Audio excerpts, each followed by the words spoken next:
to you live from the Vegas Video Network studios, just steps from the Las Vegas Strip. It's golf and other four-letter words. And now your host, you've heard him on ESPN, Fox Sports, and Sirius XM Radio, Mr. Dennis Silvers. Thank you very much. Thank you very much. Hi, everybody. Thank you for that nice round of applause. Welcome to another edition, our 18th to be exact, Golf and Other Four-Letter Words. As mentioned, I'm your host and proud to be your host, Dennis Silvers, and you're in store for another terrific, energetic, we've got kind of a theme show tonight. You know, we're going to be talking about wedges a lot, and that's a lot of people call that the scoring part of the game. And our guest tonight is very, very, very knowledgeable about that because that's what he does. So without further ado, let me introduce our special guest for tonight. Give it up for Mr. Terry Koehler. Thank you. Hey, buddy. Nice to be here. Terry is, speaking about scoring part of the game that we're going to do, it just so happens, and this is a nice segue that I'm getting into. Terry is the president of SCOR Golf, and we're going to be talking about what SCOR is throughout the show. And it kind of worried me a little bit, Terry, when I heard that you were, talking about SCOR. I thought maybe you were going to open an escort service or something here in Las Vegas. So, well, I think there are plenty of them out here. There's plenty of them out here. Always room for more. There's plenty of golf companies, but I think the escort competition will be a little tougher than even the golf business. Yeah, there's always room for that. Anyway, we're going to be talking about that, so stay tuned. We're going to be having a lot of great questions in our last segment of the show, Handicap Helper, about wedge play, about scoring. And this is the man who's the expert on it, so I don't want you to miss a word of that. Anyway, a lot of ways you can get a hold of myself or Terry. We've got email, of course, and that is simply golf@vegasvideonetwork.com. We have live chat. All you have to do is go to our website, vegasvideonetwork.com, hit that live chat button, send us your questions, your comments, your whatever you want to do. We'd love to hear from you that way. Also have a toll-free number, which is 866-966-4599. So use that. Doesn't cost you a dime to call us and let you hear from us. Also, when you're on our website, vegasvideonetwork.com, if you got a minute or two, check out all of the other great shows that are seen right here exclusively on the network. We're also on iTunes. We're also on YouTube. We're also on Roku, which is doing great. And most importantly, we're also on your nerves a lot of times. So anyway, don't worry about it. Want to talk right now about a great sponsor, Las Vegas. Let me get the teeth in, Terry. Las Vegas Paiute Golf Resort. Wonderful, wonderful place. As you know, and I talk about it every week, they are the only 54-hole facility in the valley. 3 great courses, Wolf, Snow Mountain, Sun Mountain, fabulous. They're at 2,800 feet, okay? They call it 2,800 feet of no stress. And why? Because you're always about 8 to 10 degrees cooler when you play out there, when you're playing in the valley, especially when it's 110, 111 in the valley. Go out to Paiute, you're going to be a lot cooler. You're going to be feeling a lot better about your golf game, okay? They never close for overseeding like a lot of courses right now. Time of year they close, so you can't play your course. Don't worry about Paiute. Go out there. They got 3 courses. They never close. They don't overseed. Always could get a great tee time out there. Right now, this time of year, great specials, not only for their card holders, but also great local rates. So give them a call. Local number is 658-1400. Also got a toll-free number for you, 800-711-2833. So give them a call. As they say, some great local rates going on right now, not only for locals, but for the out-of-town resort players that are going to go see them. So if you haven't played Las Vegas Paiute Golf Resort, wonderful, wonderful facility. All right, 4-letter word for tonight is loft. There it is, loft. Why loft? Well, Terry is certainly going to be talking about loft on tonight's show. Our show certainly has lofty goals to provide you with great guests every week when we come on air. And finally, we hope that you're watching the show from some comfy, cozy loft somewhere. Okay? So how's that? I think that worked in pretty well. I think so. Okay, I'm glad you agreed. All right, let's get to our first segment of the show where we talk about what happened last week on the PGA Tour as far as the winter, and we call that Tournament Scorecard.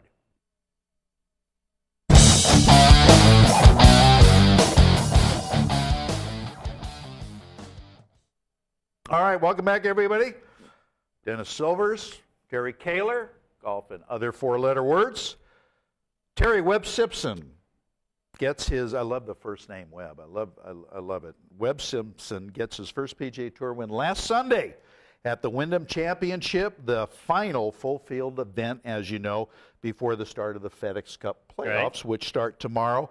Webb was Player of the Year in 2008 at a great school, Wake Forest, who produced one or two great golfers, you know, like Arnold Palmer, just to name a few. We always go through the list of what a win means for these guys on the money list. Webb moves from number 14 to number 5 with a mere $3,660,000. That's not a bad year so far. No, bad for weekend work. That's pretty good. World ranking goes from number 55 to number 33. World ranking points are always important as far as getting into invitational and other special events. FedEx Cup race, as we mentioned, that starts tomorrow at the Barclays. He moves from number 12 to number 3 with 1,861 points, and I think he finds himself only about 351 points or so behind Nick Watney, local Las Vegas guy, leading the FedEx Cup. So good on Webb. Also top 10 finishes, moves to a T5. So when you win a tournament, you get a lot of top 10s like he does. That translates into a lot of money, doesn't it, Terry? Yeah, absolutely. It's just amazing how much money they're playing Have you watched this guy play it all a little bit? You like his action, like his game? I like all of these young guys. I'm just amazed by how far they hit the golf ball and how hard they hit the golf ball. And I'm an old school kind of guy, and I grew up with Ben Hogan and Byron Nelson as my heroes of my childhood. And I look at the scores they shot with the equipment they had compared to what these guys have now, and just how far they hit 7-irons versus 7-irons today, or drivers versus drivers, and it's mind-boggling how far these guys hit it to me. It's a whole different game. It is a whole different game. Like I said, some of these guys hit their driver farther than some of the vacations I've taken. It is bad. Now, you mentioned Ben Hogan, and you also mentioned Lord Byron. Is that because, do I detect a little Texonian accent there? Why did you bring those guys up? Well, they were my childhood heroes. Okay. I was very fortunate growing up. My father had actually played an exhibition with Mr. Hogan back in the 30s when those guys would play golf for a couple of $100 anywhere. There was no money out there. Oh, that's cool. So I grew up with Ben Hogan's books in my hand. Those were the Bibles for golf in our household. Absolutely. And I just, in South Texas, when you reached some point in your golf life that you were growing up to adult clubs, you were anointed with McGregor Persimmon Woods and Ben Hogan blades, and that's what you played with in my world. Absolutely. I still contend, Terry, that, and of course there was some rumblings when Tiger was on a hot streak a couple of years ago, but I still contend the record that Lord Byron set with 11 straight PGA Tour victories is never going to be broken. What's your view on it? I don't see how it could. I mean, there was a lot of talent out there then, obviously, but that was all happening during the war years, and a lot of the players were off at the war, and not that there wasn't any talent. There was still a lot of talent, but, I mean, even if you were playing nobodies, to be up for 11 straight tournaments and not, hit a glitch, and it's phenomenal athletic achievement to me. It is. I think that record is going to stand forever. But that's something like young guys like Webb Simpson could shoot for. And, these guys maybe get 2, maybe get 3, which is really, really rare on the PGA Tour today. But 11, I mean, that's just totally out of sight. That is never going to happen. All right, I'll tell you what. We're going to step away, take a short break. We come back. We're going to have our second segment, one of my favorites. We call that Birdies and Bogies, and that's going to be brought to you by Golfer's Guide. Hang around. We're back with you right after this. Let me know when I'm live. Hi, everybody. This is Bridget Magnus of Getting Real Estate in Vegas, and you are watching the Vegas Video Network.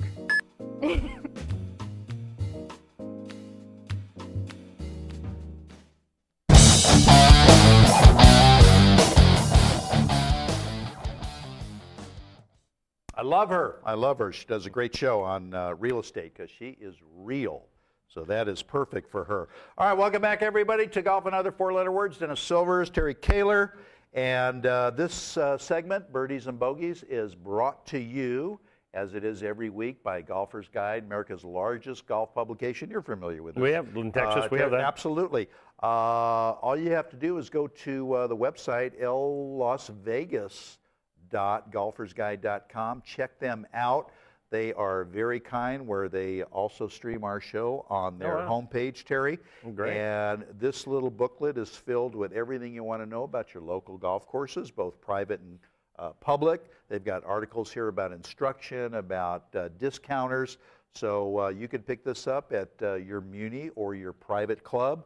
And it's really, really a nice guide to have before you go out learning a little bit about the golf course that you're playing. So again, lasvegas.golfersguide.com. Check them out. All right, birdies or bogeys, Terry. I'm going to give you some tour gossip, some news that's going on, and I want you to tell me whether you think it's a birdie or a bogey and why you think so. All right, beginning with Adam Scott a couple of weeks ago at Firestone. Again, former UNLV Rebel. Adam Scott, got to get that cheap plug in. Keegan Bradley, of course, the winner at the PGA Championship. And now Webb Simpson at the Wyndham. The last 3 PGA Tour winners, Terry, all using long putters. What's up? You see a trend, good or bad? Ooh. I'm a traditionalist, so I'm going to give them a birdie for being creative and finding a way to win, because that's what it's all about. Okay. And I'm going to give them a bogey because I'm a traditionalist. I like to see the game not be changed too much. I'd have them all playing persimmon and blades if I could. You're out there making a living, and you got to do what it takes to win. And I think there's a lot. You've got to probably take a lot of hassling from your fellow players when you put that belly putter in there, or you put that long putter in there. But then if you beat them, got to take a birdie on that. Absolutely. Now, it's interesting because the last 3 victories have been won with guys using the broom. That has increased the talk about maybe USGA, RNA, or whatever, about banning this thing. You think that's going to go anywhere? I'm giving a bogey on that one. Yeah. This game is hard.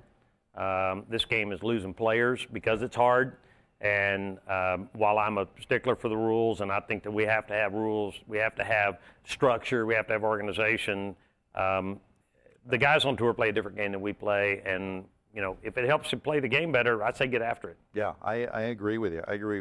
I think we've got something on live chat. Scott? Yeah, Nate wants to know, do you know when the long putters were first brought onto the tour, when they were first allowed to be used? I think that we first saw those in the 80s, and we saw a bunch of the guys that are now on the Champions Tour using them, and I think actually the Senior Tour is where you started seeing a lot of those, and there was a big boom in it. I think that if I remember right, the numbers were there were 300,000 and 400,000 long putters sold for a couple of years there, and it captured, if I remember right, 12 or 15% of the putter category. Market share, But then they just kind of went away. Right. And there was airline issues of traveling with your long putter, and then they came with the screw-out handles, and there was a lot of that, and then they just went away. And then I guess Freddie Couples kind of came back with the belly putter a few years ago, and now that kind of resurgence, and these young guys are going to it, and I think you're going to see it's working. Yeah, it's working for them, and it's not. You have to do with what works. I mean, it's a tough game out there. That's exactly right. 32-year-old Isabel Besiegel, playing in this week's Women's Canadian Open, became the first woman to earn status on the Men's Canadian Tour. Not only that, she's already made 4 cuts in about 6 or 7 events or 8 events, something like that. Birdie or bogey? Man, I'm going birdie all the way on that. Okay. Go, girl. You go. I'm all about it. Michelle Wee went out there. I think she was too young to go take that challenge. But if this girl can play and make cuts, and I think she's going to have a hard time competing just for the physical part of the game that they're playing now. I agree. But if she thinks she can compete, I think this game is all about testing yourself at the highest level, putting yourself in uncomfortable situations and seeing how you do. Well, I do too. Obviously, you mentioned Michelle Wee, and that's the difference between Michelle Wee wasn't making any cuts at all. At least this young lady is making cuts, obviously being competitive. So I agree with you there as far as the birdie. Go for it. And it's going to help her game anyway in the long run, teeing it up with the guys. All right, tour player J.B. Holmes withdrew from the Barclays that starts tomorrow to prepare to have brain surgery to repair what they call structural defects in the part of the brain that controls balance. Obviously, something golfers need very badly. I don't know. I guess this kind of gives a new meaning to the term, head case or something when you're talking about golfers. Birdie or bogey, it's got to be a birdie for this guy because he was diagnosed and he's going to get fixed. Exactly. I mean, I can't imagine trying to play this game with, a hangnail, much less something like that. And, birdies to this guy, I think all of us have him in our prayers. Just people fight those kind of battles. They can use all the help they can get. And he said it sounds worse than it actually is. The operation, I think, is about an hour and a half or something. So when they put a knife on you, it's still serious. Yeah, so he's going to be out the rest of the season. But for all the JB Holmes fans, expect him to see him back on tour in 2012. Real quickly, I just want to throw this in. Tiger Woods slipping to number 36 in the world rankings, Terry. Is there no end? I'm pleading the fifth on that one. Okay. No, I don't know. You can lose this game as quick as you can get it, and whether he ever comes back, who knows? He's a great athlete. The way he's swinging a golf club puts a lot of strain on that left side. His left knee's been 3 surgeries or something, and who knows if he'll ever get it back where he can trust it. But Tiger's also the kind of guy may change his whole golf swing again to compensate. He's got a lot of talent, but he's got a lot of demons too. Yeah, a lot of rumblings about him maybe wanting to play in a fall event. Of course, everybody here in Las Vegas is falling all over themselves trying to get him to play in the Justin Timberlake Shriners thing, but I don't think Tiger's coming back to Las Vegas. Anyway, got another live chat. Scott? Yeah, do you guys think that Tiger will come back to the level he used to play at? I don't think so. I don't think so either. I don't even think close. I think it's hard to get back. First of all, the level he played, I think, was just an aberration. That was just lightning in a bottle for a few years. Can he ever trust his body like he used to trust it? Can he ever get his head square? Golf in the Kingdom is one of my favorite books, and there's a line in there about it takes perfect balance to play your best golf, and that's life balance. And Tiger's life certainly isn't in balance. Yeah, no, I don't think he ever will come close. This one I love. The Bethany College men's golf team, Terry, in Lindsborg, Kansas, which is right in the, about this, right in the middle of Bible country, took a team photo where the entire team was in the buff to use as an unofficial team photo. The guys strategically placed, covered their man parts with head covers, emphasis on the word head. I guess. And this college is connected with the Lutheran Church.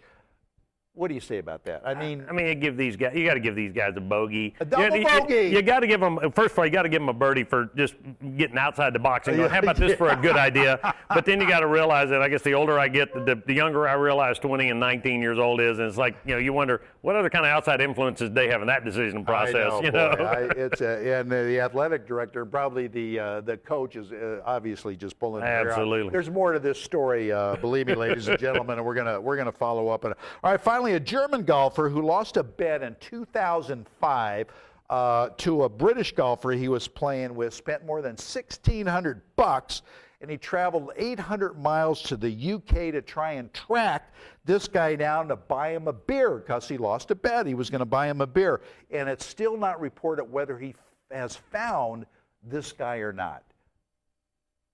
Hey, paying your bets off, you got to give a birdie to this guy for the diligence. So. I guess so. He might get an eagle on that one. I guess so. All right, I agree with you. That's really going over and above. So most guys are ducking out the locker room. Yeah, that's true. Well, you know what they say. That's why there's a saying in golf, and Terry knows it.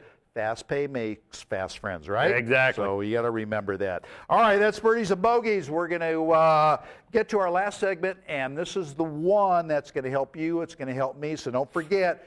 Get on live chat, call the toll-free number, send an email if you want some questions answered, particularly about short games. So we're going to get into Handicap Helper.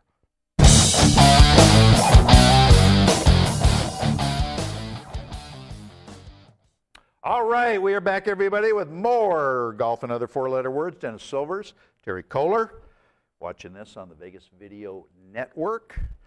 Brandon emails in, Terry, to ask for help hitting little pitch shots off of Tight Lies.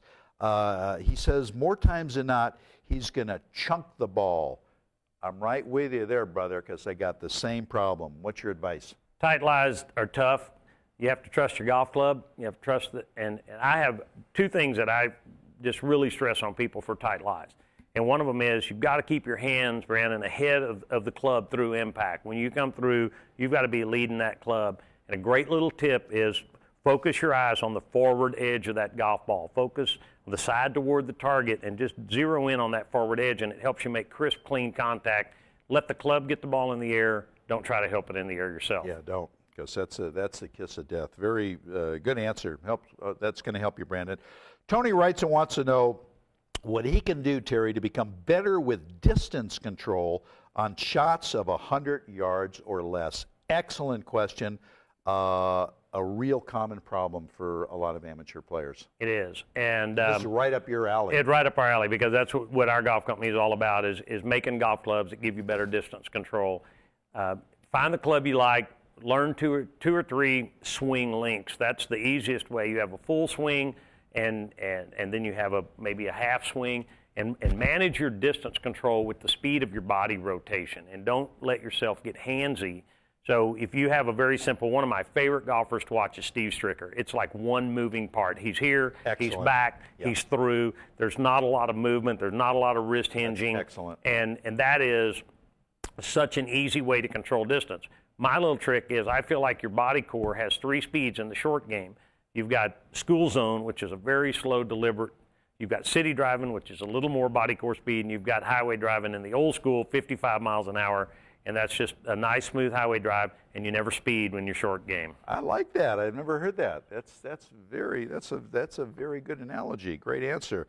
All right, Earl says that he thinks his wedges are too heavy, Terry, and can't seem to get the feel he wants around the green. Any suggestions? There probably are. If you're playing conventional wedges off the rack, they're going to have a heavy, stiff steel shaft. If you're playing graphite shafts in your irons, or if you're playing light steel in your irons, you have a big disconnect. And I'm a big believer that your wedges and your irons have to have what I call a seamless transition. So if you're playing graphite shaft in your irons, get that same weight shaft in your wedges so that they feel the same. And this is a big part of what we've done in our golf company, is offer a lot of shaft options, and you don't see that in the store. You need to go to a custom shop, or you need to go to somebody that knows golf clubs and have them look at your irons, have them look at your wedges, and reshaft those wedges, and at the very least get those wedges matched up. Wedges in general have a little heavier swing weight, and we want that, but if you have a disconnect in the weight of the overall weight of the golf club, it's going to make the wedge play very difficult. Good point. Very good point. Scott, live chat. Yes, sir. Bill G. Let me see. It says, I saw some infomercial with some ball on the shaft of the club that helps. Oh, I've seen this. It's a ball that wraps around the shaft so that when you swing it, the ball rushes down to the head and increases the speed of the club. Have you seen one of these things before? Well, I think at last count there's something like 12 million of these kind of devices out there. There are so many things that are some are gimmicky, some are really good. I can't comment on that one because I haven't seen it. But the proper release, anything that lets you learn how to properly release the golf club is going to help you. And that is the number one flaw most golfers have. They're releasing the golf club too early in their backswing. They're not letting their hands stay soft on the golf club so that centrifugal force can release that golf club. Do you run the risk, though, of then getting used to that thing on your golf shaft? I don't know if that's a training device or if that is a if it's an actual attachment on your golf club. Well, it is. It's a training club, and I'll tell you why. Because David Ledbetter, one of the most renowned teachers in the world, actually came out with one, sent me one, and it's an excellent training device, and like you say, specifically for the release. Exactly. But it's nothing that you put on your club at all. So it's very, very good. All right, moving along, Marvin. Sorry, Marvin. Wants some explanation as to what the term bounce means. That's a good one, Marvin. I'm going to grab one of our wedges to kind of illustrate that. I'm going to see if I can. Just happen to have that handy. I'm going to see if I can get this up here. I'm going to borrow one of your cards here. Bounce of a golf club. If the shaft is straight up, Bounce of a golf club is the downward angle of the sole.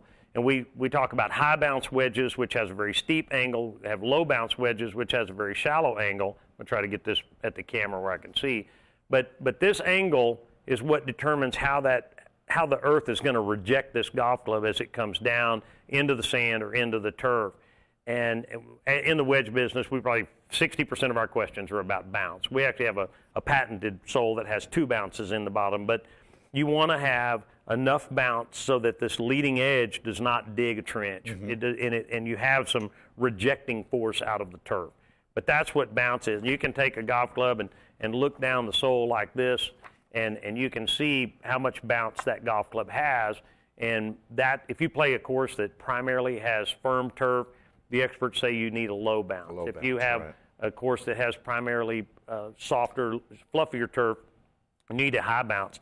That advice I pick on a little bit because every course I've ever played had all of that. Yeah. And so what you really need is a wedge that's very versatile. And the only way to find that out is to go try that wedge and find all the different lies on your golf course and make sure it works from all of them. And if they won't let you try the wedge, don't buy it. Don't buy it. Very good advice. I love that term, though, that when you say so the next time I fat one, I'm going to look at my group of guys and go, I guess the earth rejected my shot. It didn't reject it. It ate your golf club. It ate my golf club, and horrible. When you bounce off the ground and you hit it right in the eyebrows and it flies over the green and across the water hazard into the freeway, that's when the earth rejected it. That's it. Horrible things. All right, last one. Richard says he's been playing golf with a chipper for years and doesn't think converting over to wedges would help. Any thoughts? That's a great question. And for you people that don't know what chippers are, Terry's going to tell you, and they happen to be illegal, by the way. But well, Richard, if you're a scratch and that chipper is getting you to scratch, I say go for it. But my bet is you're probably not. And